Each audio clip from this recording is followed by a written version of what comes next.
What's up YouTube, Dale here from Zephyr, and today I am going to bring you a breakdown video on Small World's application to the Red Dragon Archfiend deck. Now this is a card that I personally like to play in the deck, and a lot of people have asked me a few questions of how the card works in Red Dragon Archfiend. So I thought it'd be really good to kind of show you a video of all the different options that you have, how you can bridge and get yourself to a starter, a board breaker, or even a combo extender for the deck. So with all of that out of the way, please smash that like button, hit that notification bell and subscribe so you don't miss out on any more upcoming content. So the first example I'm going to show you is how can I get to my best starter. Now obviously you already have natural ways of getting to this card anyway, but let's say you open up everything but one of those, but you do open up Small World. What do you need to reveal in order to get to Soul Resonator as your end goal? So let's go through Small World in general. Reveal one monster in your hand. Choose one monster from your deck that matches exactly one of the same either type, attribute, level, attack, or defense. So, what does that mean? Well, quite simply, let's say I open up something like a Bestial. So let's say I open up Magnamute and I say, right, okay, I don't need my extenders for my Bestials, I just need to get to a Soul Resonator. So what I'm going to do is I'm going to reveal the Magnamute in my hand, and then what I need to do is reveal one monster in the deck that is either a dragon, a dark, a level 6, 2500 or 2000. Now considering my end goal is to get to Soul Resonator, what I want to ideally do is just reveal a dark fiend in my deck. So the best thing about that is you can reveal an age or loads of different options. I could technically reveal Crimson Resonator.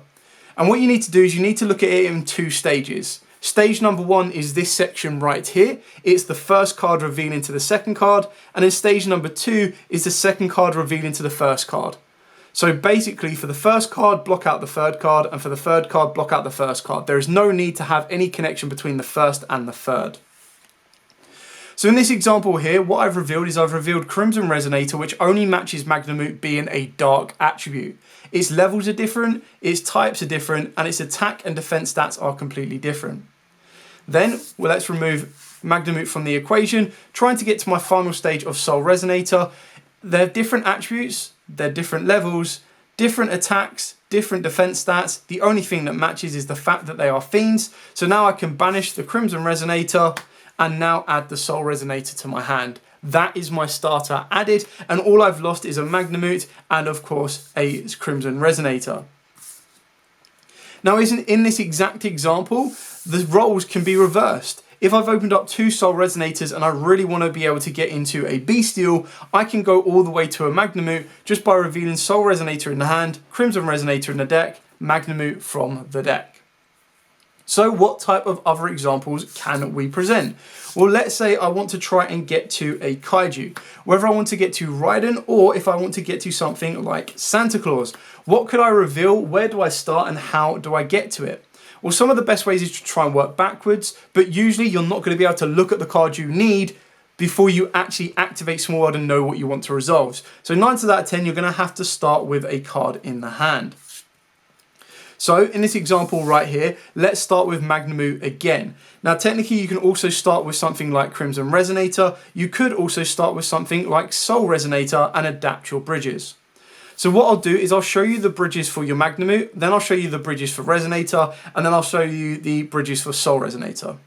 So Magnamute, what do I need to reveal? Well, we've already kind of established this, that in order for me to reveal something off of Magnamute, I need to be able to reveal a dark fiend in my deck, or just a dark monster. So another option that you could reveal is Assault Synchron, because the only thing that matches is the fact that they are both dark attributes. The best thing about this is if I wanted to get to my Raiden, the multidimensional Kaiju, this is the perfect bridge, because the only thing that is shared between Raiden and Assault Synchron is the pure fact that they are both darks. Now, if we change the Assault Synchron for something like Vision Resonator or even Bone Archfiend, we now have a bit of an issue to try and get to Raiden. Because they both are darks and they both are fiends, you cannot get to Raiden as it matches 2 of the attributes or types required for Small World, not just 1. So that's when you'd be looking at Santa Claus, because the only thing that matches Santa Claus to either Bone Archfiend or Vision Resonator is the fact that it is a fiend. Its attack and defense stats, attribute and level do not match. So that's how you can successfully complete that type of bridge. So that was just an overextension or an over explanation on that particular route. Now let's have a look to see how we get from Crimson Resonator to either one of these. Well, again, very simply, what you want to do here is you want to reveal a dark monster that is not a fiend. So we can't reveal Assault Synchron because it is a dark and a level 2, which matches 2 of the attributes required on Crimson Resonator. What we can reveal, however, is we can actually reveal a Soul Resonator, because the only thing that matches between these two is the fact that they are tuners, is the fact that they are fiends. That would then mean that we can now actually get into Raiden, because the only thing that Raiden and Soul Resonator match is the fact that they are fiends. They are different attributes because it's fire and dark. We can also get to Santa Claus, because Santa Claus is a level 6 light, none of the attack or defense stats match the Soul Resonator, and is also a fiend. So again, that is one of your perfect bridges that can get you to either or. Now for the final one, let's change our first one being Soul Resonator. Again, you've got the exact same bridge options. You can reveal Soul Resonator into a Crimson Resonator because they're all different. You can also reveal a Vision Resonator as well because they are dark and fiends, 400, 400, nothing of that matches apart from the fact they are fiends. The only difference here is, again, you won't be able to get into Raiden because Raiden will match dark and fiend, but you will be able to get into Santa Claus. You can also reveal Bone Archfiend because, again, none of its stats, apart from the fact it is Fiend, match the Soul Resonator, which is why Soul Resonator is such an important card. It provides so many different bridges to get to everything else you need. It's absolutely crazy. So let's reset this and let's try and find another different bridge. So let's say we wanted to get into something like our Dustwalker or maybe even our Ant Catasta to try and extend our plays a little bit further. Well, the best thing again for something like this is order to just basically get to a level 6 in the middle. So in order to get to a level 6 in the middle, you should naturally know if you're playing the Bestials, that is a level 6 in the middle. If you're playing the Kaiju of the Santa Claus, that is also a level 6 in the middle. So working our way backwards this time, just so you can see a physical example for this, all we need to do is get to our Santa Claus. Well, to get to our Santa Claus, we've already established that you can pretty much reveal any fiend in your entire deck as long as it is not a level 6. In order to reveal all of those, actually, Overloop, you can't reveal because it matches the attack stats. There you go, perfect example on that one. But you can pretty much reveal any fiend in your entire deck, and that will then allow you to get to Santa Claus, which will then ultimately allow you to get to Supai. Again, this whole thing can be reversed. You could open up 2 Supais, work your way into a Santa Claus, and then work your way into any of these shown on the left-hand side as well. You have plenty of different options. Heck, you can even start with a Magnamute or end with a Magnamute as well.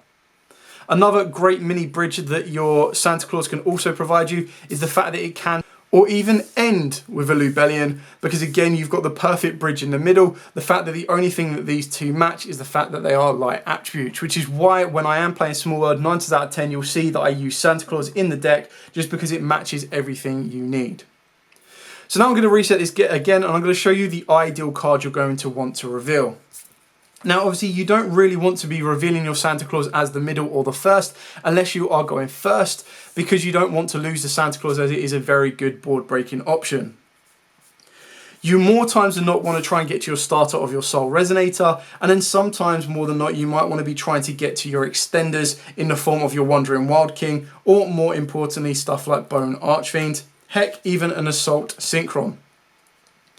So all of these can be utilised whether they are the starters or the enders. Bone Archfiend is a little bit more flexible because you are playing 3 of it, and so are Soul Resonator because technically you have access to 9 different versions of this card in the entire deck. Another good option that you could look at is some of the hand traps depending on what you're playing. Now keep in mind, Ash Blossom's a little bit awkward to try and reveal anything from, for the pure fact that it matches your Soul Resonator as a level 3 and a fire. However, if you did play another fire or another level 3 in the deck, then it could be an alternative bridge option for you as well.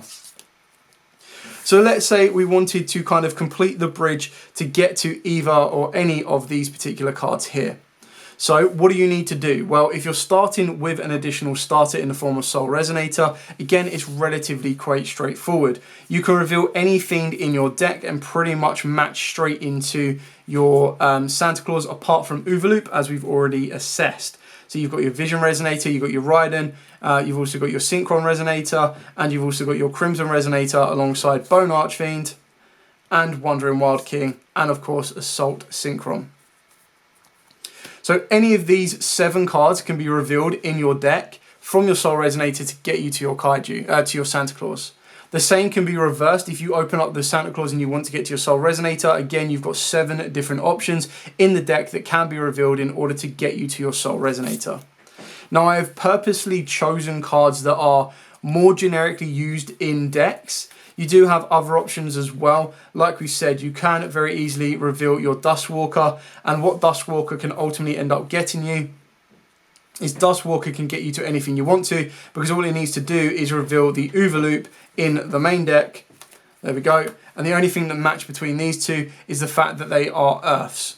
This can then lead you into your Soul Resonator, or of course it can lead you into a the only thing it can't lead you into is like Bone Archfiend, because they're both Fiends and they're both level 4s. But it can get you to a Crimson Resonator if you want that additional summon, and it can also lead you into a Vision Resonator as well. So again, there are plenty of different bridge options, plenty of different outcomes for this card. I hope these examples have given you more of an insight in how Small World works. The best way for you to kind of learn Small World is constantly practice it. Go, okay, I do a test stand of 4 and my 5th card is Small World. I've opened up a Supai, I've opened up an Obsessive Overloop, a Vision Resonator, and I've opened up a Wandering King. Now, I have no starter here. I want to get to a starter, so I need to activate Small World to get there. Now, the one that is probably the most expendable is the fact that you probably play 2 Vision Resonators, so this can be a very easily expendable piece, and considering the rest can be formed as extenders or discard fodder, this is one you might want to get rid of. However, you can also discard the Vision Resonator off of Supai to give you a Crimson Resonator, but just for the example of Small World, we're going to ignore that for now, just so you can kind of utilize the best route forward.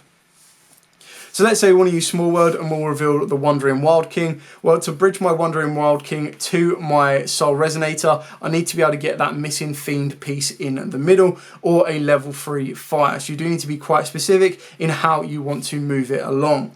So on this one here, what we're going to try and look for is we're going to try and look for a Fiend that can match any of this. So one of the best ones you can go for again is Santa Claus, because the only thing that matches between Wandering King and Santa Claus is the fact that they are both Fiends, and the issue then leads into your Soul Resonator, which is perfectly fine. The issue becomes if you do start with your Wandering Wild Wind, what can you actually reveal? Well, you can't reveal your Crimson Resonator because it's Fiend and Dark, so that one is out of the question. You can't reveal your Bone Archfiend because it's Dark, Fiend, and a level 4. You can't reveal your Raiden because it's Dark and a Fiend. So your best option to reveal is, of course, going to be your Santa Claus, which is again why I'm highlighting the usage of the Santa Claus in the deck if you are playing Small World, because it does pretty much make the perfect bridge no matter what stage of the Small World kind of bridge that you are looking to put for, whether it be the start, the middle, or the end. Anyway, that is it for the video. I hope it's given you a couple of ideas on how this now works. If you do have any questions at all, or it's still some things unresolved, put them in the comments down below. I will be more than happy to answer them for you. But for now, thank you so much for watching. Like, comment, subscribe, share. Stay safe. And of course, happy dueling.